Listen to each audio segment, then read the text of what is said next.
Hi. Hi. My class, our reporting class today, and then over here, we were studying live shots, and we looked at about 12 examples from local television in LA, one from Wyoming, which is remarkable. But at any rate, what we discovered, which they discovered, is that live shots too often, there's no point. I mean, it's 2 days after the fact, it's at night. Only thing left from the scene is the police tape. It's gratuitous. And I'm wondering if this 24-hour cycle that you're talking about, this less time for reporting, means that there's more lazy journalism going on. Fewer packages that require some crafting, and more send them out live, let them blah blah, without any kind of real storytelling. Do you see that? Yes, sadly I do. And that's not something that's entirely new. I remember way back when I first started out at KCBS, and Ann Curry, remember Ann Curry used to be in Los Angeles, was sent out to do a story. Gosh, I remember that it was a story about a woman who slipped and fallen in her bathtub and she had died. And they sent her out to the house to stand in front of the house 3 days later, talking about how this had happened. We were all scratching our heads way back then. But yes, it happens. And there's more of an emphasis on take us out, show us what's happening, walk us through it. And sometimes that can take away from substance. It's more about what would happen to a reporter who said, you know, I don't think that that's an appropriate use for the live shot tonight. Would you let me stay inside and do a package? There are places and forums where that I think would be appropriate, and it might be welcome, but certainly not always. Right. For instance, we have every day a reporters meeting before the reporters all go out, and reporters are encouraged to come to the meeting, talk about what your ideas are for that day, talk about what's important to you, and give your opinion. And everyone sort of shuffles in at the last minute and takes the assignment that's given to them and walks away. Not always, but you know, Serena, right? This is what happened. And I do think that there's a way to do it. I mean, certainly no one likes to have someone who is just constantly battling and fighting about every story, but I think that there's a way to come in and say, hey, I've got some ideas. How about this? Let's consider this. And here's a really good use of our time today. It all depends on what you bring to the table, and so it has to be done the right way. That's a wonderful group of students. How about questions? Yeah. Yes? I'm Ms. Lopez. I'm sorry. I just had a quick question. Did you find that the transition between a public relations major and broadcast journalism, was it very difficult? And were your fellow co-anchors, were they also maybe anchors that kind of transfer from different majors, or were they strictly broadcast journalists? Most of the people that I knew were broadcast majors, and it was difficult making the transition because I didn't have a lot of the training. And I think it might even be more difficult today because you get a higher level of training as broadcast journalism students. So it was very difficult. How did you compensate or try to? It's hard. I had to spend a year and a half being an intern and a gopher and a production assistant at KCBS KNXT before I was able to even think about it. And I spent a lot of time working with reporters and studying what they did. And it was sort of on-the-job training where I wasn't reporting, but I was studying them and asking a lot of questions and trying to. I remember buying a book on how to write for broadcast, and I've been studying up on that again because I had taken the basic reporting classes, but I hadn't taken writing for broadcast, and so it was really difficult. I sort of had to teach myself a lot and ask a lot of friends, and I have to tell you that early on I got a job offer to be a reporter in Scottsbluff, Nebraska, and after thinking about it, it was a two-person station. And I had never lived anywhere but Southern California my entire life, mostly with mom and dad taking care of me. And I thought and debated, and I finally turned it down. And my friends who had graduated with me, from broadcast friends who had graduated, said, "What, are you crazy? What do you think you're going to get? That's insane. Don't turn that down." And everyone makes their own decisions. It worked out well for me. Maybe in another life I would have taken it, and certainly other people would have taken it. So it was very challenging. It was very hard to get that first job. I really had to work very hard. There was a great deal of luck involved in my getting that first job, and there was a lot of on-the-job training that happened. And it definitely would have been easier if I had the preparation here and studied it. It was one of the reasons that I talk about that, just being completely completely full of sheer terror that first night. I think it's because I knew that part of me wasn't really as prepared as I should have been when I started out. Thank you. Hi, I'm a second-year graduate student, and in large markets like Los Angeles, where appearance is often emphasized. Yes, and Los Angeles is emphasized more than others, you should know. Right, and things get catty. I mean, I'm not aspiring to become a reporter, but how do you, when things get a bit more competitive, unnecessarily competitive in certain aspects, how do you stay true to yourself, and how do you stay true to your core journalistic values instead of, oh, I need to look pretty tonight? Yeah, that's a really challenging question. And I'd like to talk to you more when the cameras are off. Because the truth is, it's very hard as a woman to try to feel like you're competing to keep your self-esteem up. And to be working, certainly in any field, with people that are younger than you is always difficult and always presents a lot of challenges and hardships, and maybe steals your energy from where it really should be. But in a business like ours, it's much more difficult. So it is a very big part of the picture. And I think the way you phrased it, staying true to yourself, is key. I've always tried to be who I am and not something that I'm not. And it doesn't mean that I try to look good as much as I can, and that you want to compete with the people that are working alongside you all the time, make sure that you're up to par. But it's incredibly challenging. The thing is, though, in Los Angeles, it's a little bit of a different market because of where we are. This is Hollywood, this is La La Land. There's a lot more of that takes place. If you study people in other markets, they have a very much of a different look, and there's a different appeal. My mother-in-law lives in Sarasota, Florida, and we go there very often. And I look at some of the people on the air, and it's so refreshing. There's a lot of older people on the air who've been on the air for ages and are really well respected in their markets, and I love seeing that. And how old are you talking? Let's just say that they have their AARP cards and have had them for maybe 15 years or so. So yeah. It's really beautiful to see how very well respected they are, and you have to consider the market, that there's maybe a higher percentage of retirees there, but it's certainly not the same as it is in Los Angeles. Everywhere is a little bit different, even to the style of dress and the style of hair. And in New York, it's different too, although things are beginning to change a little bit there. But I remember going for a job interview once in New York and seeing some people who were, they looked like they're my tia Elvia, on the air, and the way that even the way they spoke, and it was more of like a family. You felt like this was your TV family, and that was really refreshing. So I think that we're a little bit skewed here in LA. Radio. Yes. How much reporting do you get to do now for KCAL9, now that you're more of an anchor? I don't get to do very much at all, and part of that is because of me and my family life, and part of that is also because there are more requirements on my time than ever before. At work, I anchor, in addition to the 9 o'clock news, and it wasn't on my bio, so it's not your fault, Director Overholser, but I also anchor the 4 o'clock news. So I actually start my days at 2 o'clock, and I'm done at 10 o'clock at night. And so that's a full day. I managed to come home and have dinner with my family, which is really important to me, so I have my lunch break to do that. And so I get in, I prepare for the 4 o'clock, I do the 4. I have done the 9 o'clock news for many, many years, and developed a really great relationship with my producer, who's always been there a long time, so that occasionally, a few times a week at least, I'll be able to put together a package for the 9 o'clock news. And it's usually not something that I go out and shoot in the field, but it's a compilation of all of the different feeds that have come in. There might be an interview here, and some video here, and some B-roll, and I'm putting it all together, and I'm putting together a package for the 9 o'clock news. That's been happening for many years. We have our resources somehow, and this is again happening everywhere, not just at the duopoly, but the resources are being constricted. So there's very often a need for me to put together a package to help him fill out the hour, because we're the only hour that concentrates on domestic and international news. And so we can't re-cue a piece from the 4 o'clock the way the 8 o'clock news would, or the 10 o'clock news would.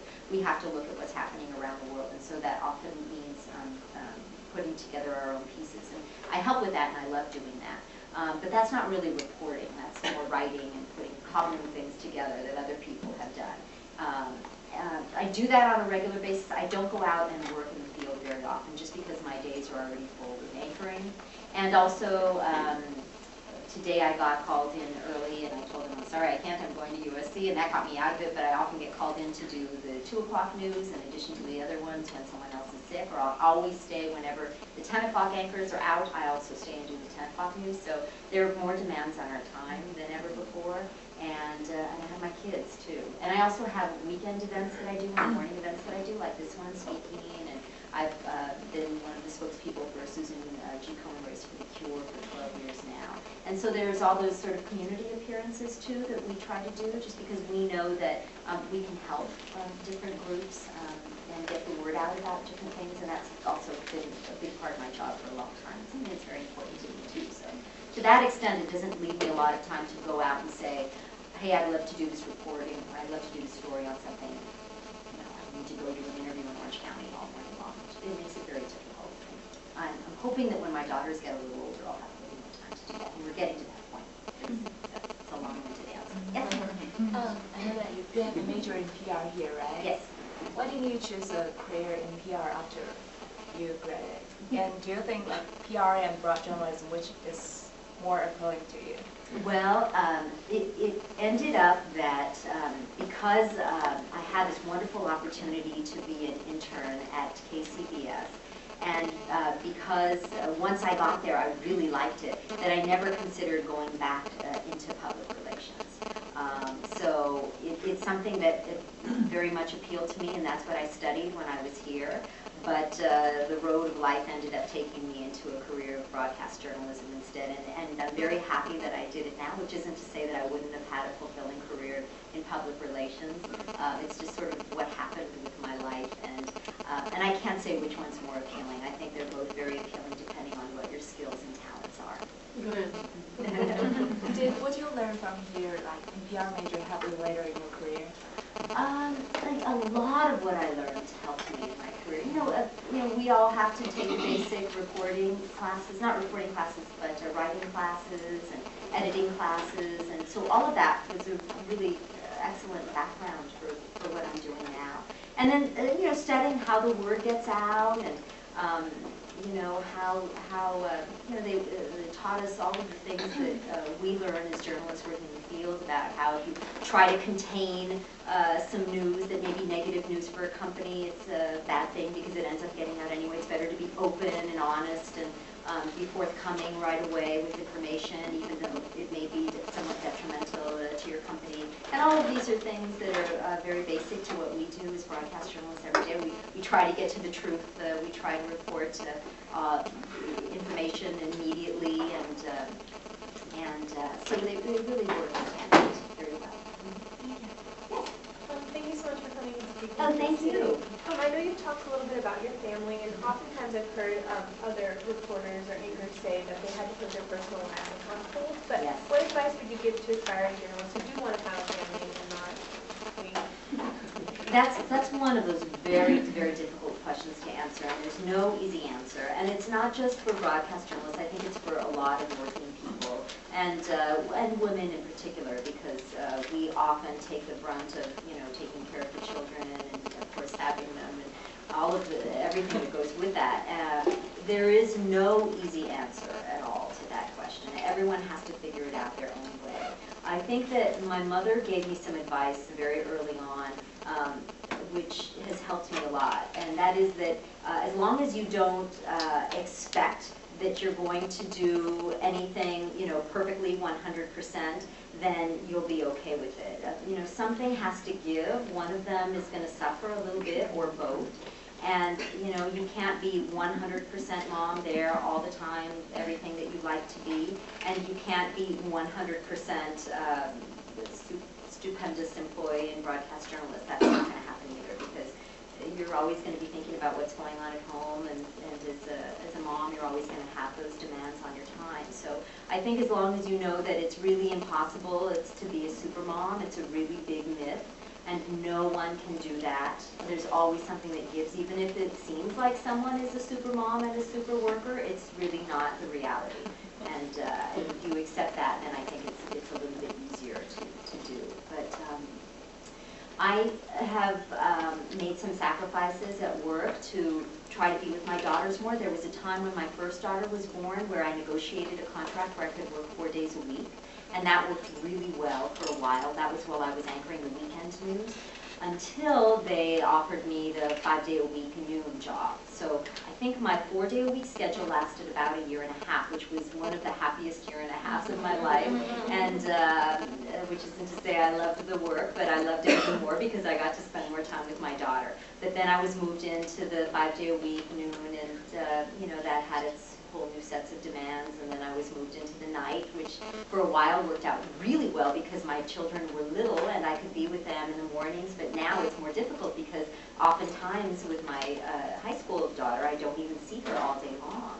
And if she doesn't come home for dinner because she's at drama practice or studying, I can go for days without seeing her. So there, you know, you always try to kind of adjust things and wiggle them around to make them work, and it's never going to be perfect.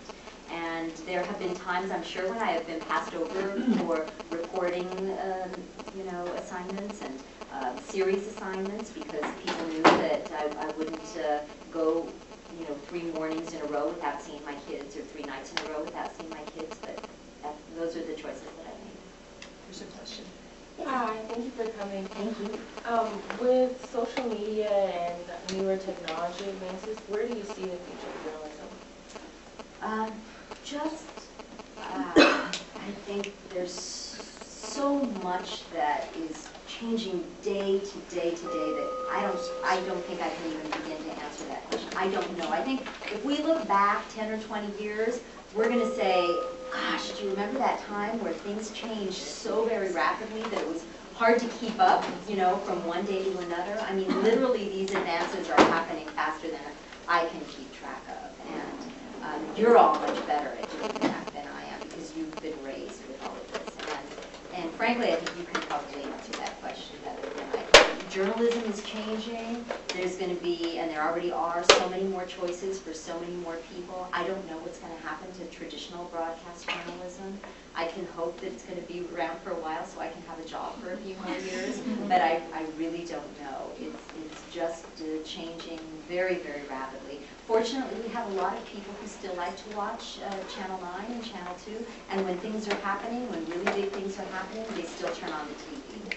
And so that gives me some hope that at least for traditional broadcast, it will be around for a while longer. I know for the last few mornings, my husband and I have gotten up and we immediately turn on the television and see what's happening in Egypt. Whereas most days he just opens up his iPad, and looks at that. And so it kind of makes me think that at least for people our age, we still want to turn on the TV when big things are happening. So, and by the way, did you all hear that Hosni Mubarak said he's going to step down in September?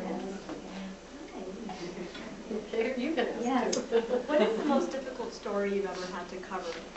I think, you know, Director Overholser referred to the story I did on homeless children. I spent a week before I was married living on the streets with, we found 3 or 4 kids who were homeless or living in cars with their parents or living out of shelters, and I stayed with them for a week and told their stories, and it was really heartbreaking because it was so just incredibly desperate and sad for them, and there seemed to be so little hope for them.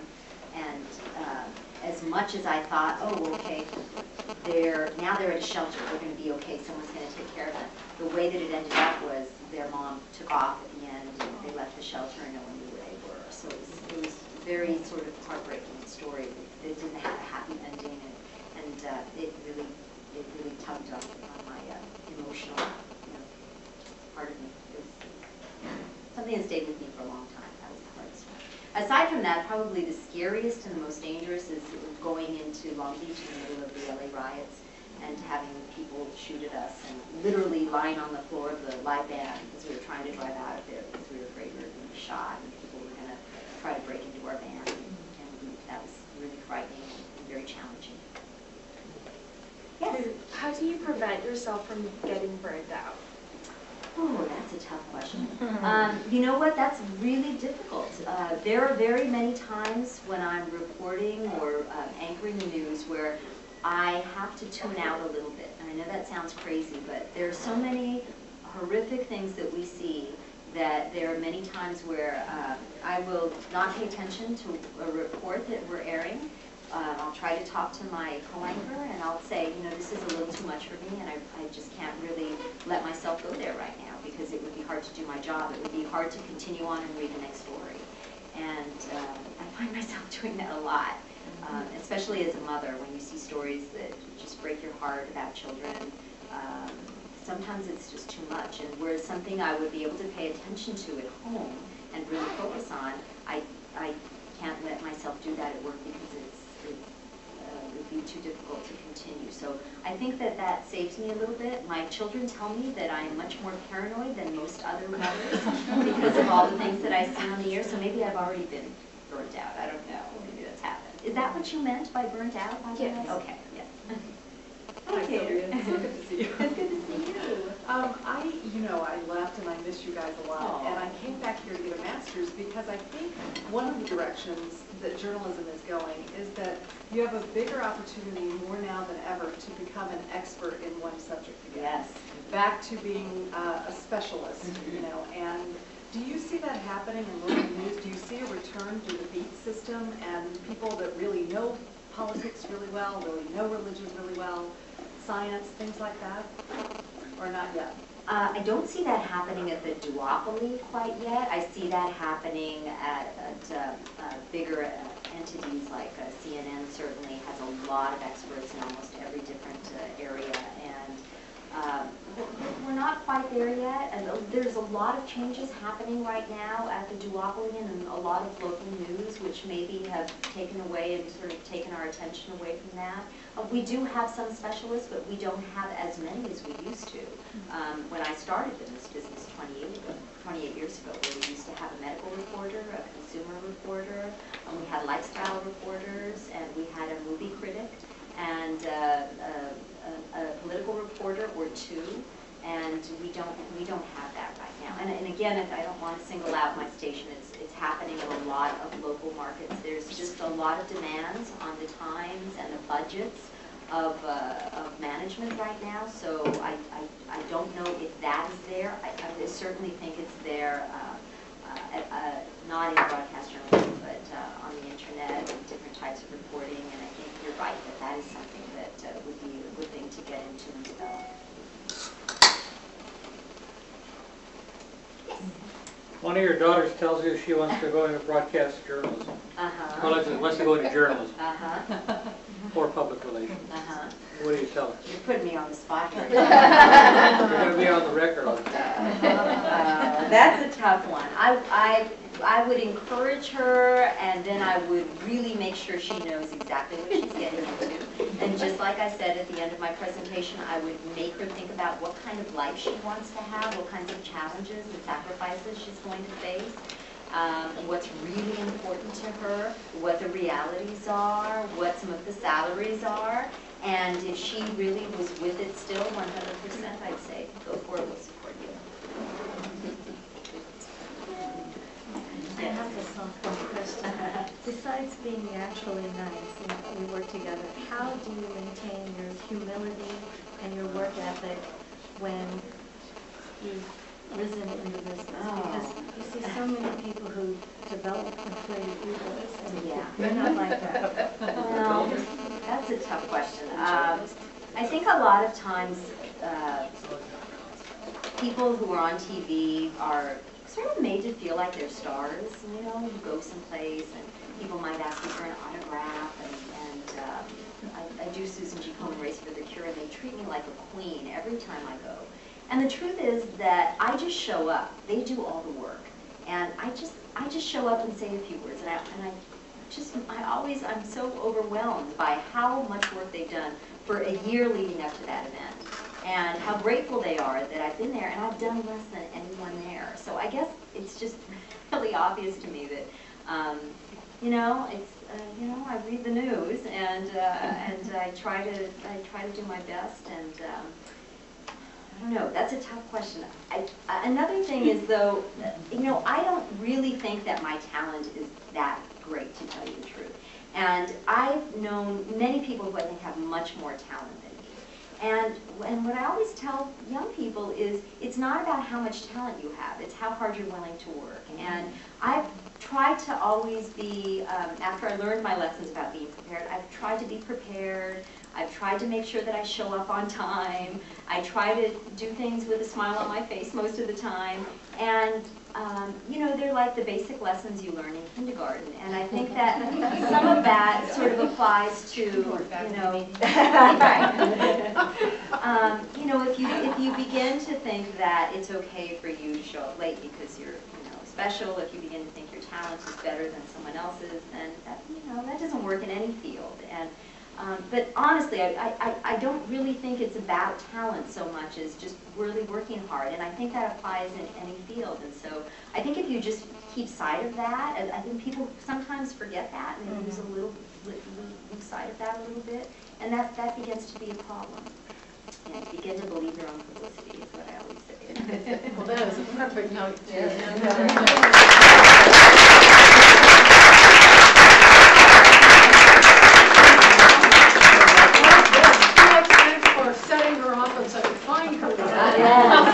Our PR faculty. Let me say that next week at this time we have another wonderful speaker, Eduardo Hauser, who created a startup called the Daily Need, which is very inventive and forward-looking. So please come here, Eduardo, and thank you so much. Thank you all. It was great to see you.